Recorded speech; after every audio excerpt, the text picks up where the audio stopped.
Ghost Rider is a crazy movie, but it's also a very unique movie that I think people forgot about. So today, I'm gonna rewatch Ghost Rider and prove once and for all that this wacky, bonkers, absolutely insane film is one of the best comic book movies ever made.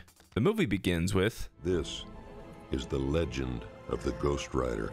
Yeah! Ooh, that's cool. Sam Elliott narrates the tale of the Ghost Rider, a man who sold his soul to the devil and collects on his contracts. But when the rider was tasked with collecting the San Venganza contract, he flashbangs the devil like it's a Modern Warfare 2 lobby and giddy-ups on out of there. And the movie pans up to the moon for the opening credits. And these are pretty fun. They're very mid-2000s. There's even a couple ramps to make you feel like you're on a roller coaster. Whoa! Transition to modern day and we meet Johnny Blaze. As a teenager, he's doing stunts with his dad, but he slips up because he's making goo-goo eyes at Roxanne. The two go back to their tent where Johnny's dad gives us a big bowl of foreshadowing. On everything you do in life, every choice you make has a consequence.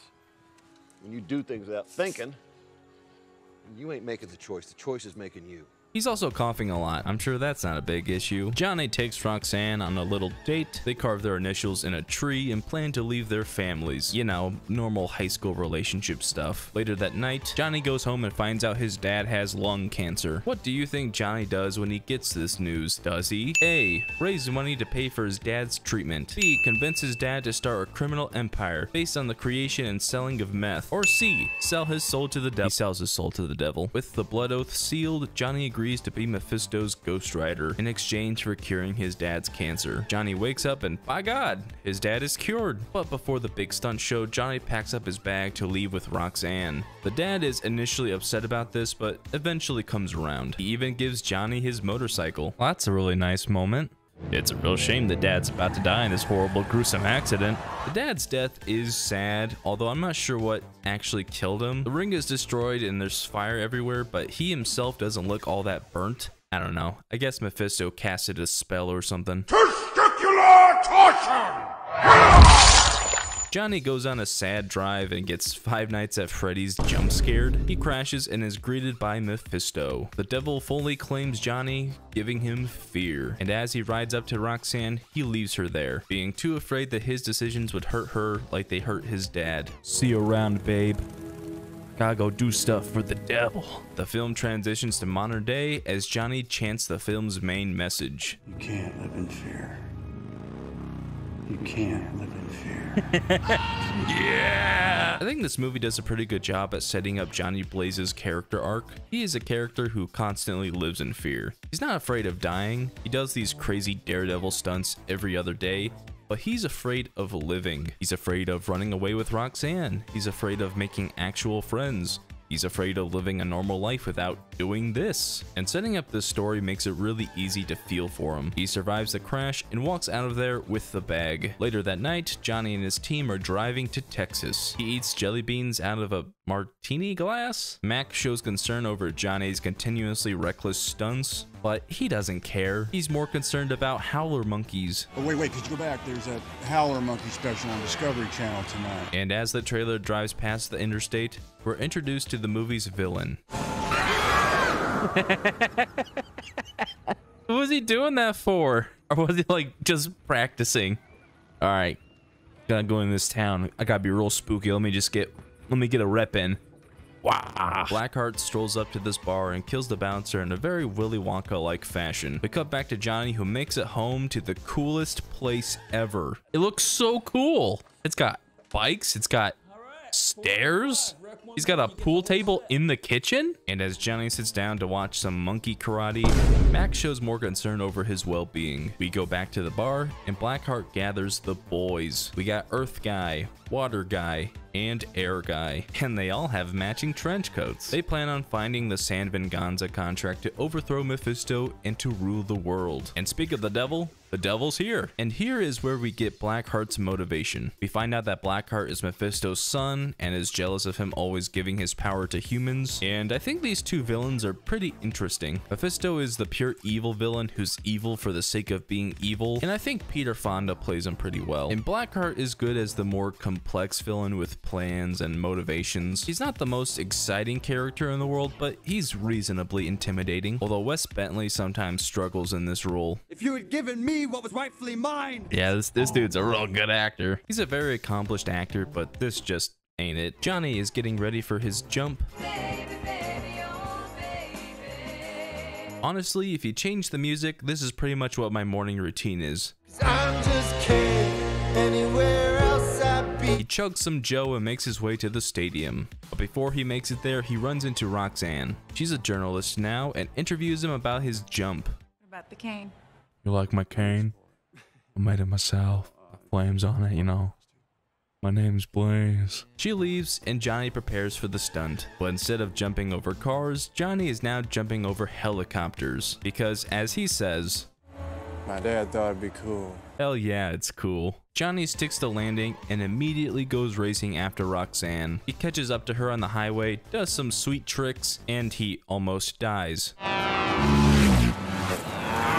Cow shot. But he finally manages to stop Roxanne. She argues with him for a bit, but he convinces her to go out with him and to get some Italian. Later that night, Roxanne is waiting for him at the restaurant with her magic 8-ball. What? Is that a thing women normally carry in their purse? This is just one of those weird character things in this movie, like Johnny with the jelly beans. Johnny is getting ready, but his hands are starting to heat up and his bike disappeared. He finds it outside, so that's great. No one stole it.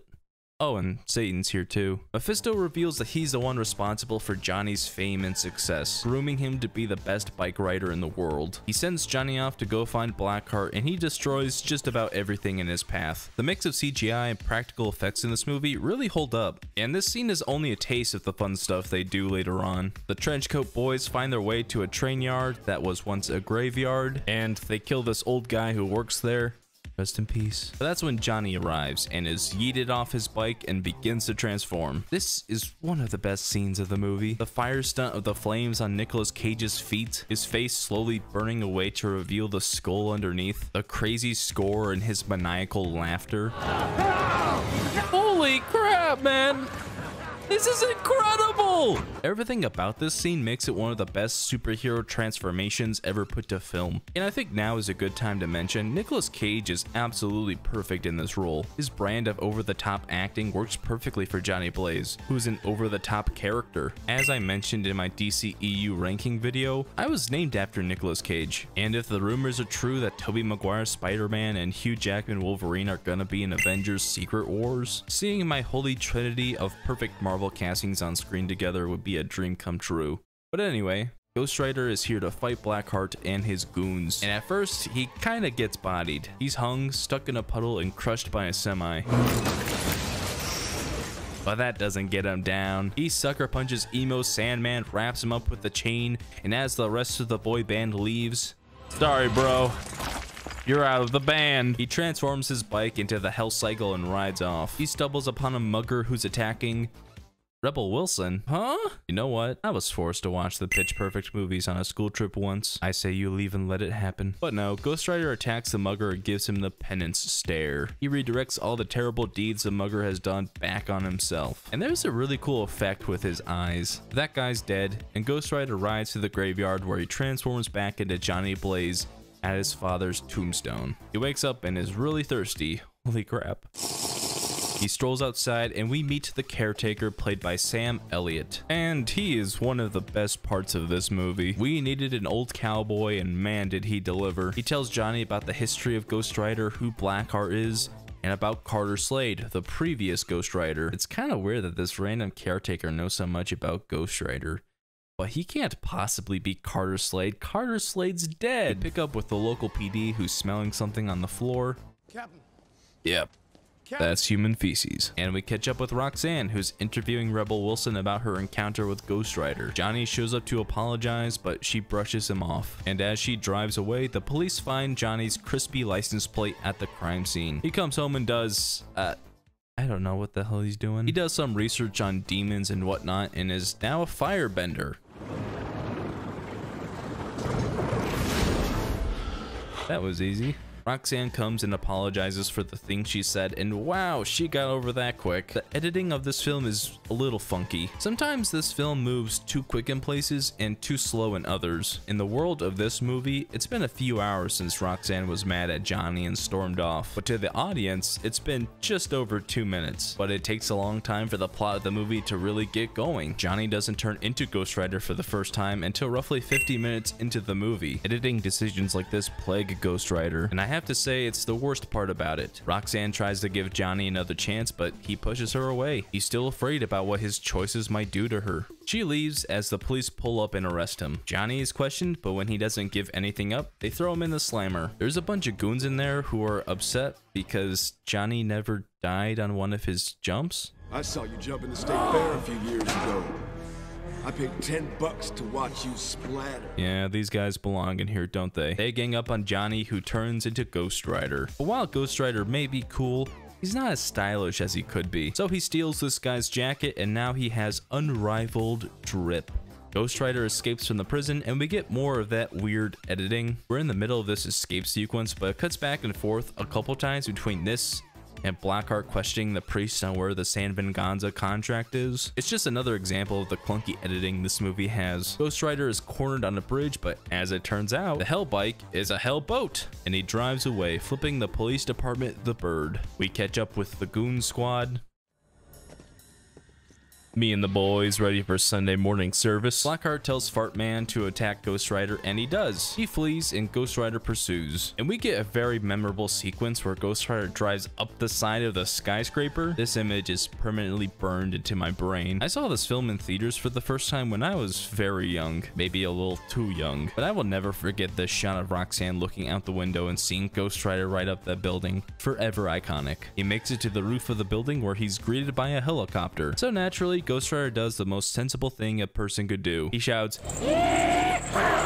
blasts the chopper, and throws him away. The fart guy reappears. They tussle for a bit, but Ghost Rider manages to defeat him by creating a fire tornado that burns him to death. He jumps down to meet all the cops, and they light his ass up. The bullets have no effect though, so he drives away to meet with the caretaker. The caretaker tells Johnny to stay away from friends and family and anyone Blackheart can use against him. And Johnny goes into panic mode because he has two people who are very close to him, and if either of them died, he would be absolutely crushed.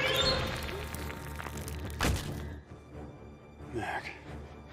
This poor dude was worried sick about Johnny's well-being throughout the whole movie, and this man simply does not care that he is dead. Rest in peace, Mac. Johnny finds Roxanne on the floor and Blackheart attacks him. He transforms and attempts the penance stare, but it's not very effective. Blackheart chokeslams Johnny on the ground, kidnaps Roxanne, and demands that he brings the San Venganza contract. Johnny goes to the caretaker and asks for it. Initially, the caretaker doesn't trust him, but Johnny is able to convince him with one of the best lines of the whole movie. He may have my soul,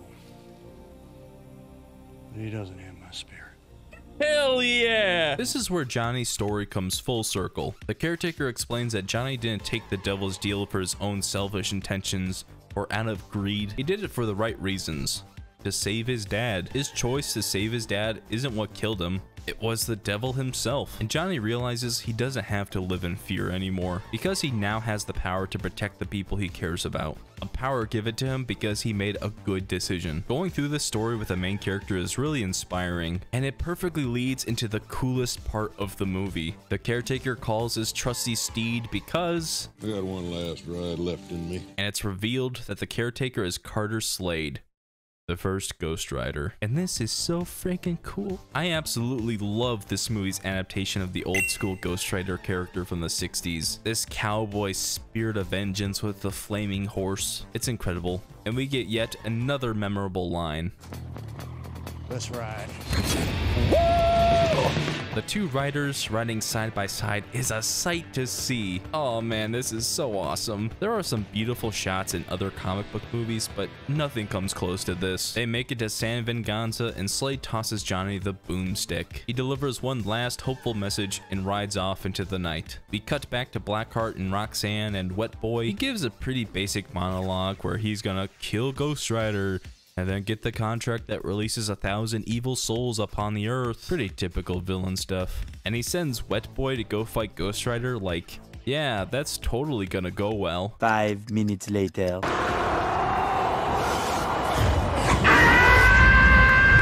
Anyway, Johnny rides into the ghost town where Blackheart is waiting for him. He tosses Roxanne to the side to receive the contract. But oopsie, Ghost Rider time! And he punches Blackheart with these weird flashes. That's certainly an editing choice. But he's not your typical trenchcoat demon. He pushes Johnny away and goes for the contract. And Ghost Rider unveils another weapon in his arsenal. Fireball! Fireball!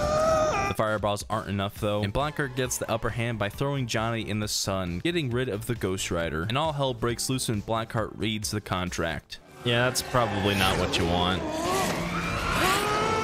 He's having a good time though. He's now powered up and looking slightly more comic accurate. So Johnny lures the demon into the church, or he gets thrown into the church. That works too. Blackheart has him on the ropes. But Roxanne saves the day with a well-placed headshot. She tosses the gun to Johnny. He turns it into a hell gun and shoots Blackheart to Kingdom Come. He begins to reform, but Ghost Rider is ready with the finishing blow. He does the penance stare on the 1,000 souls inside Blackheart's body, killing the demon once and for all. But when Mephisto shows up to take back Ghost Rider's power, Johnny denies him. He's now going to spend his life without fear, fighting the devil with the same power he gave him, and the devil flees. Johnny and Roxanne share one final kiss as the Ghost Rider rides away. And the credits roll. And that's Ghost Rider, one of the craziest superhero movies that I think is a little underrated. And if you want to watch a video on another underrated Marvel movie, click on this video about 2003's Hulk. It's definitely a good one. Yeah, just click on it. Right there, just click on it. You'll be happy, I promise.